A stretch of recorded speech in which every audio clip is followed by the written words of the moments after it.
Olá, eu sou a Nayara Gomes, jornalista e analista de comunicação da Modal Expo, a maior feira de logística, transporte e comércio exterior do Espírito Santo.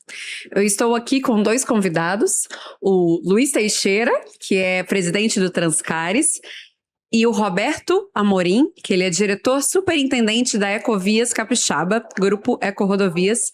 Sejam bem-vindos. Teixeira, ele dispensa apresentações, assim, é um nome conhecidíssimo.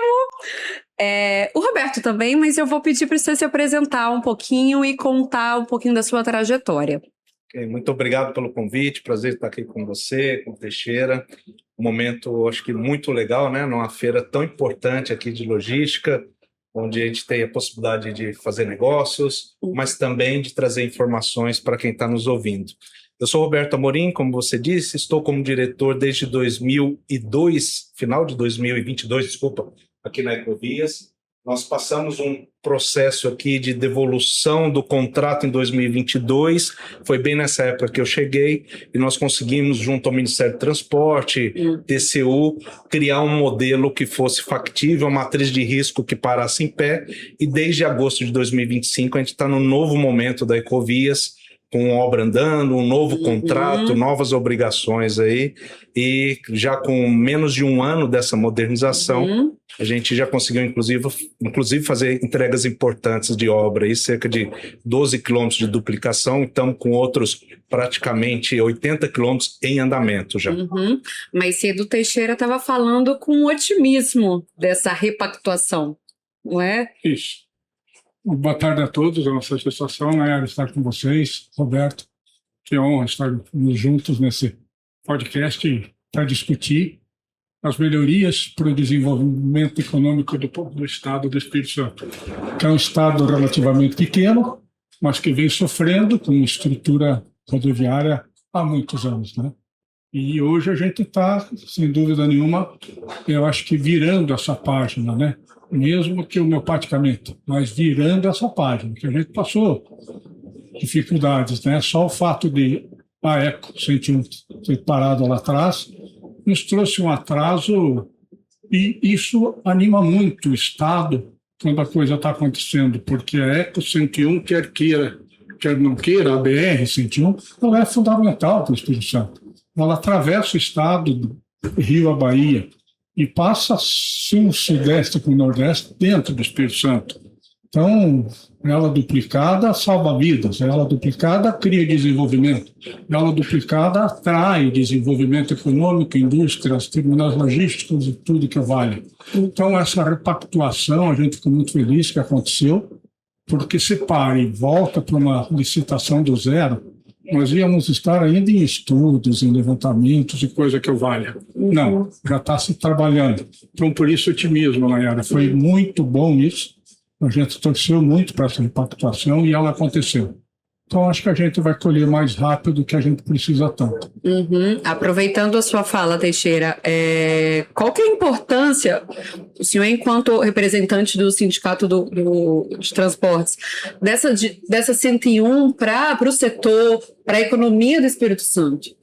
Então, sem dúvida nenhuma, né? Desculpa, eu sou o Teixeira, presidente do Sindicato de Transportes Rodoviário de Cargas e Logística do Estado. Nós temos mais de 2.200 empresas de transporte no Espírito Santo. Além delas, como eu já comentei, ela é fundamental, é a nossa principal via. Né? Ela é paralela ao mar e ela trafega uma imensidão de caminhões. E a nossa economia hoje, tudo que tem ao teu redor aqui, 65% passa sobre rodas. Então, olha o tamanho da importância dessa rodovia para um estado pequeno, relativamente pequeno, mas tão importante. A exemplo da importância é essa feira, né? Que é a segunda edição, graças a Deus, começou acanhada e já foi um sucesso a primeira edição. A segunda já nasceu grande e forte, como vocês estão presenciando.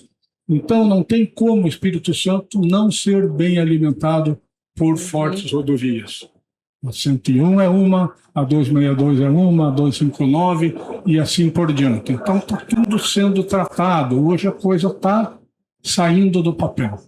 A gente está acreditando nisso mesmo. E a gente tem que cobrar. Acho que é a obrigação da gente, né? A gente paga impostos, a gente faz as obrigações que assim o governo exige. A gente tem que cobrar o retorno. E a gente está vendo o retorno. Como o Roberto acabou de falar, as obras que estão acontecendo na 101, a gente acompanha, a gente vive nessa estrada. Então, sem dúvida nenhuma, eu acho que a médio prazo a gente vai colher. Que a gente hoje tem praças de pedágio desde 2012, mas duplicado mesmo, nós tínhamos 80 quilômetros dos 490.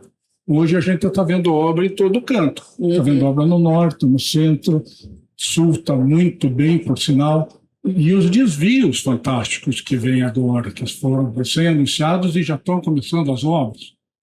Eu quero até que o Roberto fique melhor que a parte dele. Mas só desvio de Fundão, de Beira-Sul, de João Neiva, isso tudo vai ser uma agilização para o transporte rodoviário de carga tremendo. Então a gente vai trazer mais empresas, vai trazer mais armazéns logísticos, que hoje a gente fala nessa feira que o Espírito Santo tende a ser o grande hub logístico do Brasil, quiçás da América do Sul, porque a posição geográfica é fantástica. Portos vai ter adoidado, vai ter mais portos do que a gente imaginava, com o Parque Log S e com o Parque Log Sul. Aeroportos estão saindo, falta rodovia. Falta rodovia. E o medo nosso do transporte rodoviário de cargas é que a rodovia não ande na mesma velocidade que essas estruturas logísticas e indústrias vão precisar. E aí vai gargalar. Isso não é bom. A responsabilidade é grande, hein, Roberto? Grande. Primeiro pela empolgação, porque ouvir o Teixeira falar sobre o setor de transportes dele é muito bom, porque ele fala com uma paixão, uma dedicação de toda uma vida, né, Teixeira? Eu lembro da sua história que você contou. E o que a Ecovias tem feito desde essa repactuação? Primeiro para corresponder às expectativas e para melhorar assim, essa infraestrutura das rodovias, que impacta na sociedade, que impacta na economia e que impacta no dia a dia, né, de quem recebe as mercadorias, né? Sem dúvida, tem uma expectativa muito grande, até porque, como nós comentamos, Teixeira bem colocou, tinha uma expectativa de obras que quase por 10 anos, por vários motivos, que a gente já foi amplamente debatido, acabaram não acontecendo. E isso, efetivamente, é muito claro para a gente que quando a gente olha para o norte, o nível de investimentos feito no norte do estado hoje, se a gente não acelerar essas obras para o norte, nós vamos virar gargalo efetivamente. Vou dar um exemplo prático. Hoje nós temos o Parque Log Norte, com 2026 agora já gerando carga ali da Imetame, 2028 Barra do Riacho, expectativa que gere carga também, e as duplicações chegam ali, mas hoje no contrato 2032. Então nós já tivemos uma discussão e uma reunião, inclusive, com a Prefeitura de Aracruz para entender esses times, para a gente começar, inclusive, trabalhar junto a gente a possibilidade de antecipação. Então a gente já começa a trabalhar o licenciamento ambiental pós-João Neiva. Hoje nós já temos o licenciamento até João Neiva, estamos trabalhando até Linhares, né, numa segunda etapa. Então a gente já acelera esse processo exatamente para tentar casar esse cronograma da duplicação com o cronograma de geração de mais carga e volume ali no norte. Para o sul, a gente tem uma característica um pouco diferente. Hoje, o próprio Parque Log Sul, ele tem um time ainda diferente, abrange 4 municípios, e a gente entende que a velocidade das duplicações, da obra de ampliação da capacidade, conversam com esse tempo do sul, até por ele ainda estar sendo iniciada essa construção. Então, para o sul, nós entendemos que está adequado, mas, de fato, o que nós temos concreto? Nos próximos 3 anos após modernização, ou seja, até agosto de 2028, nós vamos ter o corredor contínuo duplicado de João Neiva, ali na interseção com a BR-259, inclusive o viaduto, com a 259 ali, sentido Colatina, enfim, até Atílio Vivaca, inclusive o viaduto de acesso à Cachoeira do Itapemirim, ali em Safra. Então isso tudo já está abarcado, nós já temos licenciamento ambiental, projeto executivo, estamos num processo agora de desapropriação nas áreas necessárias para a execução do projeto, mas como prazo final, agosto de 2028, esse corredor está duplicado. Esse é o tempo que nós precisamos, inclusive, para evoluir com o licenciamento de João Neiva a Linhares, e também nós já estamos contratando o estudo de viabilidade do contorno de Linhares, viu, Teixeira? Então, além de Ibiraçu e Fundão, que a gente já tem licenciamento, iniciamos Ibiraçu esse mês que vem iniciamos Fundão, nós já iniciamos o trabalho para o contorno de Linhares. No contrato, a expectativa é que ele aconteça até o 8º ano, pós-modernização. Estamos falando de 2033 aproximadamente, mas até pela pujança do estado, do norte, ali uma região que inclusive tem o benefício da Sudene, enfim, a gente sabe que está crescendo muito acelerado. Então também estamos vendo o que é possível em termos de licenciamento e projeto para, se possível, a gente consiga antecipar esse 2033 também. Mas 2033 é o limite para, inclusive, o contorno de Linhares estar executado. Você falou dos corredores logísticos, né? Qual que é a importância desse corredor para o desenvolvimento das rodovias, do setor de logística, da economia, de maneira geral? É importante, né? Eu até brinco, às vezes lembrando a época acadêmica, né? Quando a gente fala de grandes distâncias, obviamente que o melhor modal acaba sendo a ferrovia, mas como o Teixeira bem colocou, nós estamos falando de um estado relativamente pequeno, então há cerca de 90%, tirando a parte de minério que vem de Minas, acaba acontecendo por rodovia, através de caminhões, veículos de passeio, enfim, além de toda a vocação turística que tem o estado na época aqui de verão, enfim. Então isso influencia diretamente a capacidade da via, influencia diretamente a economia do estado, isso para nós é muito claro, e por isso essa nossa preocupação de, dentro do possível, já ir antecipando esses investimentos, porque a gente sabe que, de certa forma, já está atrasado, vamos dizer assim, por conta do primeiro contrato que acabou não performando conforme o previsto, e que a gente tem essa demanda. Até porque, no plano de negócio da modernização, a gente sabe que esses investimentos traz também um ganho. Então, por exemplo, 2025 em relação a 2024, a gente observou um acréscimo no número de eixos movimentados aqui no estado da ordem de 4,5%. 26 em relação a 25 já está na casa de 6,5%. Então, isso que nós estamos falando aqui do crescimento do estado, isso já é uma realidade atual. Nós estamos falando de efetivamente essas obras acelerarem para que não vire gargalo, para que ocorra esse crescimento esperado, que a gente não atrapalhe, vamos dizer assim, essa locomoção, uma vez que boa parte ou a maior parte é feita toda por rodovia dentro do estado, seja de carga, seja de veículo de passeio. Essa repactuação está prevista até O contrato ele foi repactuado por 24 anos, mas a gente tem uma primeira fase que nós chamamos de fase de transição, que são esses primeiros 3 anos. Que são 2 bilhões de investimento nesse período para esses investimentos de ampliação que eu comentei, de João Neiva até Tílio Vivaco. Então a gente prioriza esse trecho, que é onde tem o veículo, a quantidade de veículos maior, é onde a gente tem uma demanda maior, que abrange principalmente ali Grande Vitória, sendo ligação para outros municípios aqui do estado. E o investimento previsto nesse período é de quanto? O investimento total são 10 bilhões nesses 24 anos, sendo que 2 bilhões serão feitos nesses 3 primeiros anos. É de se animar, né, Teixeira? Sim, sem dúvida nenhuma. É bastante otimista, né? E há necessidade, como o Roberto já colocou, porque 6,2% já cresceu só esse ano. Nós estamos no 5º mês do ano, posso dizer assim. Então ele vai crescer muito mais. Nós vamos chegar na casa de 18% até o final do ano, pelas expectativas que a gente tem, pelos dados que a gente tem, 8% de crescimento de movimentação de veículos nas rodovias do estado. Tem que caminhar junto. Senão, vai, como a gente já falou, gargalar. E não é, o estado não pode deixar que aconteça, senão eles vão investir em outro lugar. Fica difícil de rodar aqui dentro. O cara tem trânsito ruim, tem dificuldade de acesso num monte de cidades. Outro ponto muito importante, Roberto, o acordado das paradas para os motoristas. Isso é uma briga antiga. Quando se acertou, eu participei até lá atrás, em 2012, que teriam 5 paradas seguras para motorista. Não é um direito. E as leis ainda vêm forçando que ele pare mais. né? E a gente tem que obedecer à lei. Quem pode obedecer quem tem juízo. Nós mesmos, sem juízo, temos que obedecer.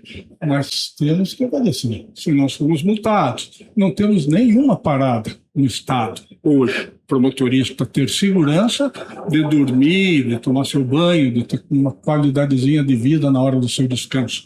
Não tem isso. Isso prejudica muito. Tudo isso são dificultadores. Não tem motorista no mercado? Não tem, porque o cara sai para a estrada sem segurança nenhuma, sem ter onde parar. A maioria das vezes é assaltado. O sul do estado tem características violentas de assalto devido à influência do Rio de Janeiro. A região do Mimoso do Sul é famosa. Então a gente luta muito por isso também, pelas paradas para os motoristas. Então ficou também, que me chegou, 2 já definidas. Na região do Linhares, na região do Mimoso.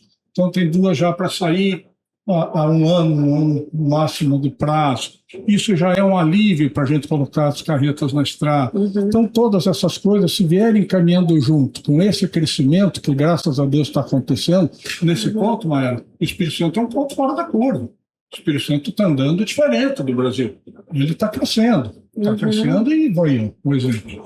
Então a gente tem que investir em paralelo com uma infraestrutura de rodovias que atenda a essa necessidade. Porque nós não podemos perder também para uma economia fantástica que é o turismo. Um estado tão lindo desse, já diz o nome, Espírito Santo. Turismo, por que não?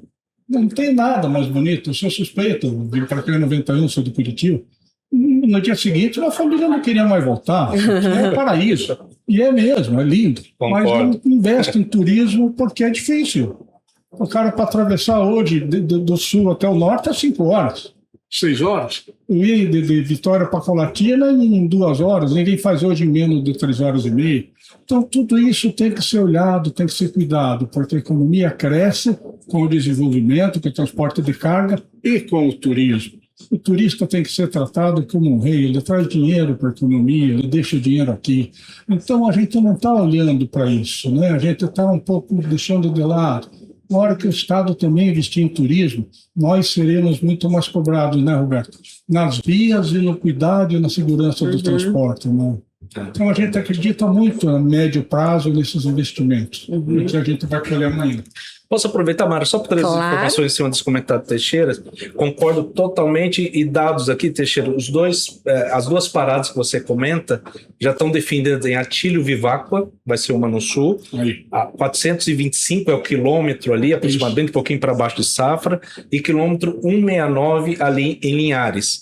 Então é um local de parada, ele já está, vamos dizer assim, incluso na tarifa de pedágio, ou seja, ele não vai pagar nada mais por isso, é gratuito o serviço, melhor, gratuito não, está no valor da tarifa que ele já paga, vai ter um local para ele fazer sua higiene pessoal, refeitório, segurança, uma área de convivência, e isso acontece, todos os 2, tanto Atílio Viváqua quanto Linhares, agosto de 27. Então nós estamos falando a partir de hoje, cerca de 1 ano e 2 meses já vai estar entregue para utilização as 2 paradas. Podemos anotar essa data? Pode anotar, por favor. E pode me cobrar, sem dúvida, pode. Vamos fazer um evento juntos para a gente fazer a inauguração dessas paradas. Comemorar, sem dúvida nenhuma. E ali Piúma também, que hoje é um balneário muito utilizado no verão, né, pelo toda a população do estado, mas também de Minas Gerais, de outros estados. Ele vai estar pronto em dezembro desse ano,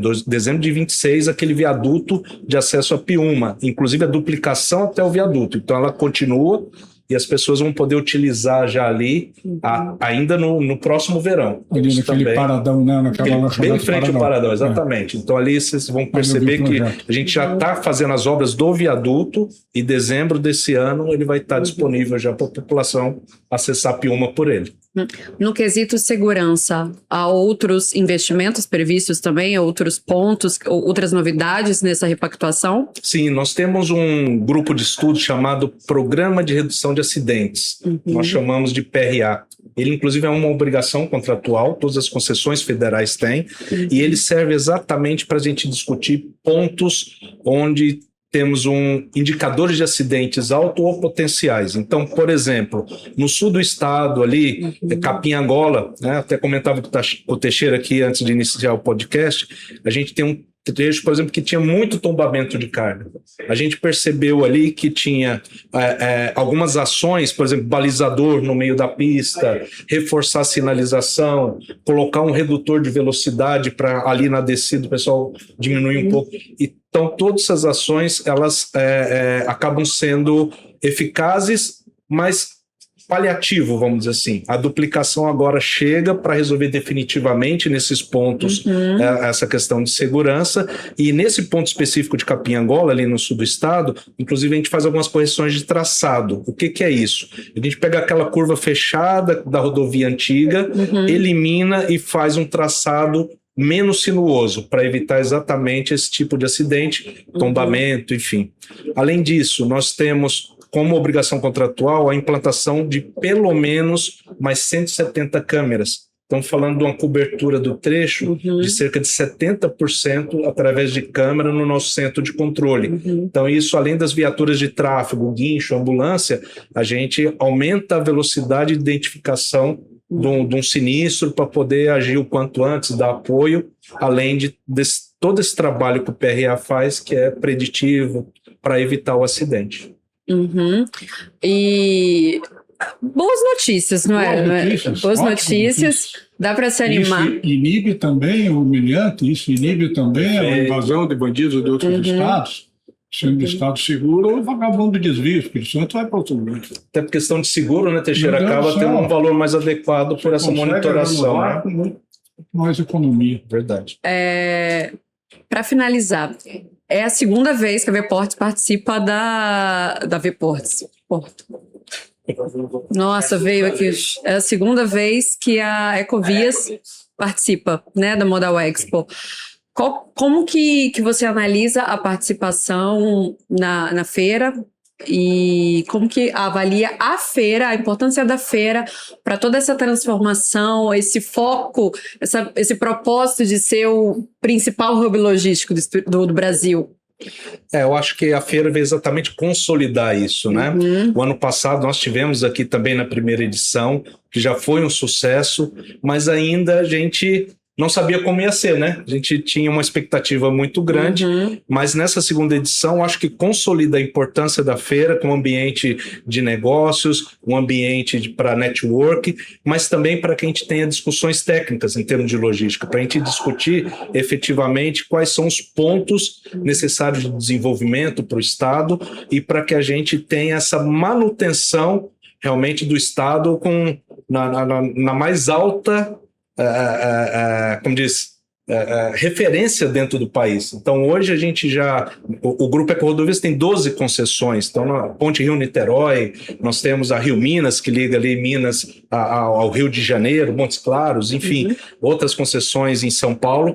E hoje a concessão Ecovias Capixaba é uma referência dentro do Grupo EcoRodovias, por onde está inserido, por estar inserido no estado do Espírito Santo e na maneira que essa modernização contratual está sendo bem sucedida e acelerando esses investimentos que eram tão esperados. Então, uma feira como essa, eu acho que é imprescindível, tanto para validar essa vocação logística e do hub logístico do Estado, como para proporcionar esse ambiente de discussão, esse ambiente de construção da logística no Estado. Uma fala interessante, uma fala que eu gostei, é que a Ecovias Capixaba é a que mais uma das que mais tem se destacado. Ao que você atribui isso? Eu acho que o Estado em si propicia isso nessa evolução, né? A gente percebe historicamente o PIB do Estado tem elasticidade maior em relação ao crescimento médio do país, né? Então isso é uma coisa que a gente observa na prática. Essa credibilidade que foi construído não só pelo governo do Estado, mas por todo o empresariado que constrói isso através de entidades que a gente conhece como Espírito Santo Ação, FINDES, enfim, né? Transcares, enfim, diversas associações que, quando é bom para o Estado, se une e faz acontecer.